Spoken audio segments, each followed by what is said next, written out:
আজকের প্রথম খবরটা হলো লক্ষ্মীপুরে বন্যার জলে তলিয়ে গেল যুবক। লক্ষ্মীপুরের দেওয়ান জিপির লালং ৭ নম্বর বস্তির জীবন বাগতির বছর ৪০-এর পুত্র জিতেন বাগতি মঙ্গলবার বন্যার জলে পড়ে নিখোঁজ হয়ে যায়। দুপুর ১:৩০ নাগাদ এই ঘটনা সংঘটিত হয়েছে। স্থানীয় নালায় মাছ ধরতে গিয়ে নিখোঁজ হয়ে জিতেন। এখন পর্যন্ত তার সন্ধান পাওয়া যায়নি। ঘটনার পর খবর দেওয়া হয় লক্ষ্মীপুর থানায়। ওসি শঙ্কর দয়াল এসডিআরএফ বাহিনী নিয়ে সেখানে উপস্থিত হন। উদ্ধারকারী দল সন্ধ্যা পর্যন্ত তল্লাশি অভিযান চালিয়ে ব্যর্থ হয়। কোনো সন্ধান পাওয়া যায়নি নিখোঁজ জিতেন বাগতির।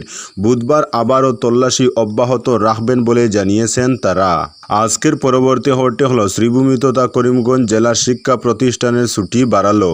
শ্রীভূমি করিমগঞ্জের শিক্ষা বিভাগের দায়িত্বপ্রাপ্ত অতিরিক্ত জেলায়ুক্ত এক আদেশে আগামী ৪ ও ৫ জুন সমগ্র করিমগঞ্জ জেলার সব শিক্ষা প্রতিষ্ঠানে ছুটি ঘোষণা করেছেন। গত কয়েকদিনের অবিরাম বৃষ্টির ফলে প্রতিকূল পরিস্থিতির জন্য জেলার শিক্ষা প্রতিষ্ঠানগুলি ওই ২ দিন বন্ধ রাখা হয়েছে। আজকের পরবর্তী খবরটি হলো সুনাইয়ের মধুরবন্দি গ্রামে নৌকাডুবিতে ৫ জনের মৃত্যু ঘটলেও নেই কোনো পরিবর্তন, ফের ডুবল। পূর্ব সুনাইর দক্ষিণ মোহনপুরের মধুরবন্দি গ্রাম আবারও প্লাবিত। গত বছর নৌকাডুবিতে ৫ জনের সলিল সমাধির ১ বছর পূর্ণ হলো, তবে পরিস্থিতির কোনো অপরিবর্তন হয়নি। স্থানীয়দের দীর্ঘদিনের দাবি আমজুর স্লুইস গেট নির্মাণ এবং সুনাই মধুরবন্দি সংযোগকারী সড়কটির কাজ সম্পন্ন করার, কিন্তু এই দাবি আজও অধরা। ৩ জুন ২০২৫ সেই ভয়াবহ নৌকাডুবির ঘটনার ১ বছর পূর্ণ হলো, যা কেড়ে নিয়েছিল ৫টি তাজা প্রাণ।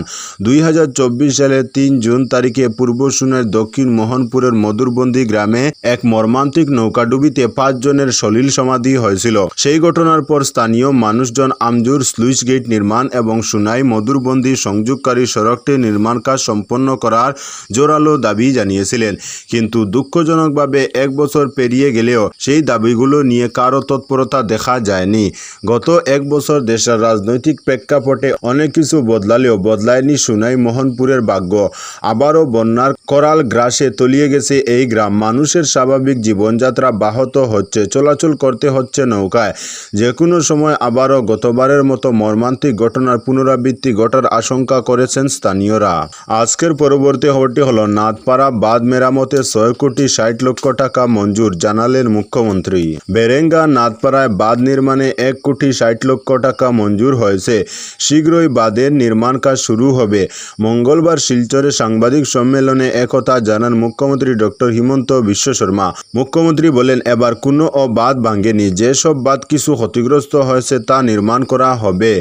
এদিন শিলচরে পৌঁছে মুখ্যমন্ত্রী সরকারি বালক বিদ্যালয়, normal school, KV Silchar, cosmic market এবং হিরণপ্রভা বিদ্যালয়ের ত্রাণ শিবিরে আশ্রয় নেওয়া মানুষদের সাথে কথা বলেন। পরে শিববাড়ি সিঙ্কিং জোন পরিদর্শন করেন তিনি। পরে মুখ্যমন্ত্রী শিলচরের জেলায়ুক্ত কার্যালয়ের সভাকক্ষে এক পর্যালোচনা সভায় যোগ দেন। পরে মুখ্যমন্ত্রী শিলচরের ব্যবসায়ী এবং বিভিন্ন প্রতিষ্ঠানে দান করা মুখ্যমন্ত্রী ত্রাণ তহবিল ১ কোটি ১৪ লক্ষ ২৫ হাজার টাকা গ্রহণ করেন। পরে এক সাংবাদিক সম্মেলনে মুখ্যমন্ত্রী বলেন, কাছাড় জেলার বন্যায় ক্ষতিগ্রস্তদের পাশে আছি আমরা। বন্যার ক্ষতিগ্রস্তদের ক্ষতিপূরণ দিতে প্রতিশ্রুতিবদ্ধ। তিনি বলেন, বন্যা পরিস্থিতির স্থায়ী সমাধান খুঁজে বের করতে এবং ক্ষয়ক্ষতি কমাতে আমাদের প্রচেষ্টায় আমরা কোনো ভুল করিনি। এদিন মুখ্যমন্ত্রীর সঙ্গে ৩ মন্ত্রী পীযূষ হাজারিকা, কৌশিক রায় ও কৃষ্ণেন্দু পাল, সাংসদ পরিমল শুক্লবৈদ্য, ৩ বিধায়ক দীপায়ন চক্রবর্তী, মিহিরকান্তি সোম ও নিহার রঞ্জন দাস সহ অন্যান্যরা উপস্থিত ছিলেন। আজকের পরবর্তী খবরটি হলো শ্রীভূমি করিমগঞ্জ শহরের টাউন কালীবাড়ি সড়কে যান চলাচল পুনরাদেশ না দেওয়া পর্যন্ত বন্ধ। কয়েকদিনের অবিরাম বৃষ্টির ফলে কুশিয়ারা নদীর জলস্তর প্রবল বৃদ্ধি পাওয়ায় শ্রীভূমি তথা করিমগঞ্জ শহরের টাউন কালীবাড়ির পাশে বিসর্জন ঘাটে নদীর জল রাস্তায় প্রবেশ করছে। এতে পূর্ত বিভাগের করিমগঞ্জ নর্থ ও করিমগঞ্জ সাউথ টেরিটোরিয়াল রোড ডিভিশনের নির্বাহী বাস্তুকার জানিয়েছেন যে এই অবস্থার পরিপ্রেক্ষিতে সুরক্ষার ব্যবস্থা হিসেবে এবং যে কোনো অবাঞ্ছিত দুর্ঘটনা প্রতিরোধে ৩৭ নম্বর জাতীয় সড়কের পাশে টাউন কালীবাড়ির সড়কে শনি মন্দির পয়েন্ট থেকে ডাকবাংলো পর্যন্ত সব ধরনের যান চলাচল পুনরাদেশ না দেওয়া পর্যন্ত বন্ধ থাকবে। আজকের পরবর্তী খবরটি হলো দুটি রাজ্যসভার আসনে 13 জন বিজেপি নেতার আবেদন। আগামী 19 জুন অসমের রাজ্যসভার দুটি আসনের জন্য নির্বাচন অনুষ্ঠিত হবে। নির্বাচনে দুটি আসনের প্রার্থিত্ব চেয়ে শাসক দলের 13 জন নেতা আবেদন করলেন। মঙ্গলবার ভারতীয় জনতা পার্টির অসম প্রদেশের নির্বাচন কমিটির সভা মুখ্যমন্ত্রী ডক্টর হিমন্ত বিশ্ব শর্মা, রাজ্য সভাপতি প্রভারী বিজেপি আসাম প্রদেশ এবং রাজ্য নির্বাচন কমিটির সম্মানিত সদস্যদের উপস্থিতিতে অনুষ্ঠিত হয়। রাজ্যসভা 2025-এর মনোনয়নের জন্য কমিটি 13টি আবেদন পেয়েছে। আজকের পরবর্তী খবরটি হলো বন্যা পীড়িত বিভিন্ন এলাকার লোকদের খোঁজ নিলেন আমিনুল হক। সুনাই বিধানসভা কেন্দ্রের বন্যাক্রান্ত এলাকা পরিদর্শন করলেন প্রাক্তন বিধায়ক আমিনুল হক লস্কর। মঙ্গলবার সকালে বাঁশখান্দি ব্লকের বন্যা পীড়িত বিভিন্ন এলাকা ঘুরে দেখেন লস্কর। পাশাপাশি পূর্ব গোবিন্দপুর হাই স্কুলে ত্রাণ শিবিরে গিয়ে শরণার্থীদের সঙ্গে দেখা করে খোঁজখবর নেন। এদিন তার সঙ্গে বাঁশখান্দি শিবপুর জেলা পরিষদ সদস্যা রহিদা খানম লস্করের প্রতিনিধি আব্দুর রহিম লস্কর, বিশিষ্ট কংগ্রেস নেতা এনামুল হক সহ প্রাক্তন জিপি সভানেত্রী রমলা বেগম লস্করের প্রতিনিধিও উপস্থিত ছিলেন। এরপর বাগেহর এলপি স্কুলের শিবিরে উপস্থিত হয়ে বন্যাক্রান্তদের সঙ্গে কথা বলে প্রয়োজনীয় ব্যবস্থা করে দিতে আশ্বাস দেন কংগ্রেস নেতা আমিনুল হক লস্কর। আজকের পরবর্তী খবরটি হলো কালীনগরের পলাশ স্লুইস গেট মেরামত। হাইলাকান্দি জেলার কালীনগরের পলাশ স্লুইস গেটে দেখা দেওয়া ড্যামেজ মঙ্গলবার মেরামত করা হয়েছে।